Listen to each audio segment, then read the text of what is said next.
So I'm waiting for you, for my friend Raymond, from the Incredible String Band. This is not that hard, but it's not that easy. It's standard tuning, and the introduction is pretty simple. The open A string, A, G sharp, A, B, A, and then the first chord is kind of a B minor chord, which I think he's just borrowing at the 7th fret. There's a lot of noise on the record, a lot of mandolin and percussion and organ and singing. So it's hard to hear exactly what's going on, but this is pretty close, I think, if it's not the exact thing. I'm just playing the top 2 strings and the thumb on the bass string.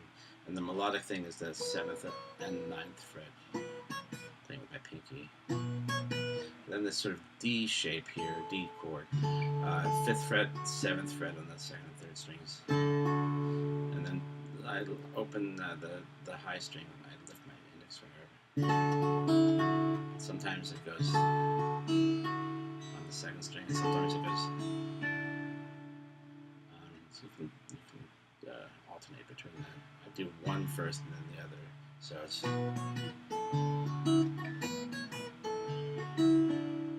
Then an E chord. This little bass run at the 2nd and 3rd fret.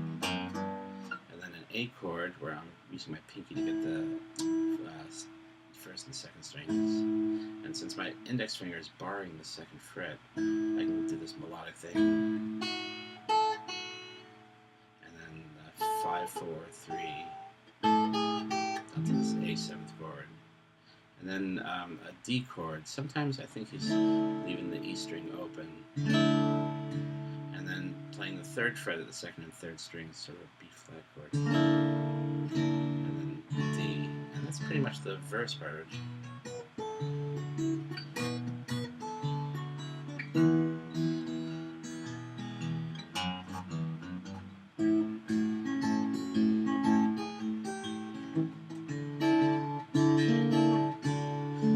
So that happens twice, and then there's an instrumental which is pretty similar, but here's pretty much what he's doing.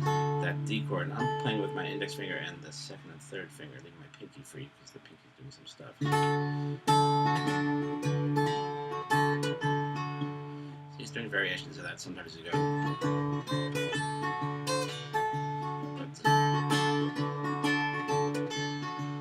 then an E chord, which I'm playing with just my first 2 fingers.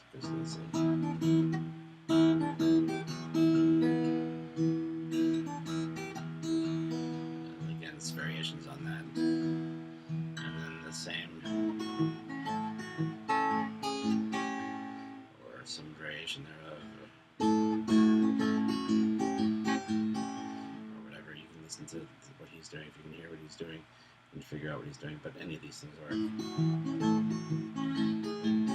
then the same D and the B flat with the flat 5. And then there's the sort of second part, which is really interesting. He's taking this D chord shape and moving it all the way up to an A chord, and the bass is playing something different. So the guitar's just playing these top 3 strings in this sort of tremolo-y kind of. And then anyways, playing this D shape up here, and then making an augmented chord by moving the 3rd string up to the 10th fret, and then moving it down to the 8th fret. You have to move your fingers a lot.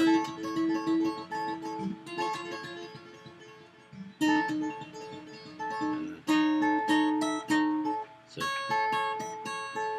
keeping your thumb on doing this. And taking the whole thing and moving it down 2 frets. Although this time he's opening up the when he moves to this augmented chord, he's leaving the E string open, so you've got this. Sometimes he does it up here.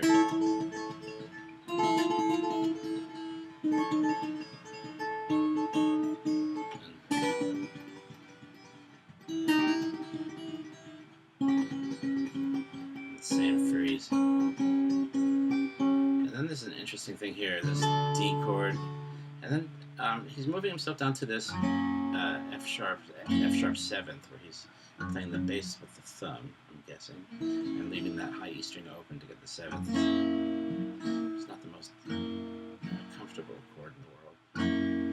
but there's some transitional thing he's doing, and I think it's the top 4 strings of an F sharp chord, and then the top 2 strings are opening. And that's an oversimplification. He's doing more crazy stuff, but I don't think it's that important. But you've got this, right?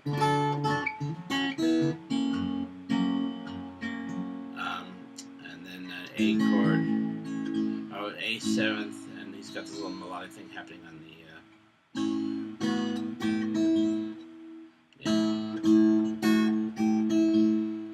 and this D chord again,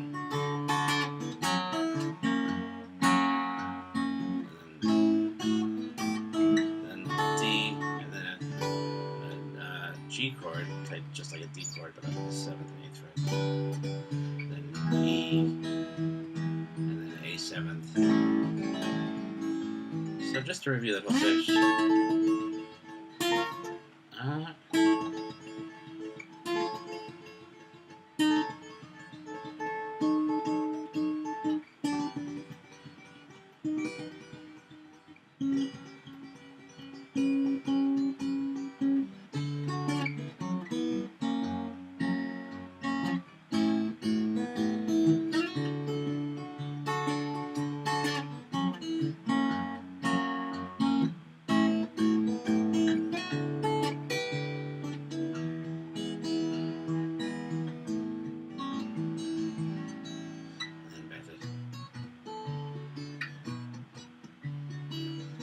So that's pretty much it.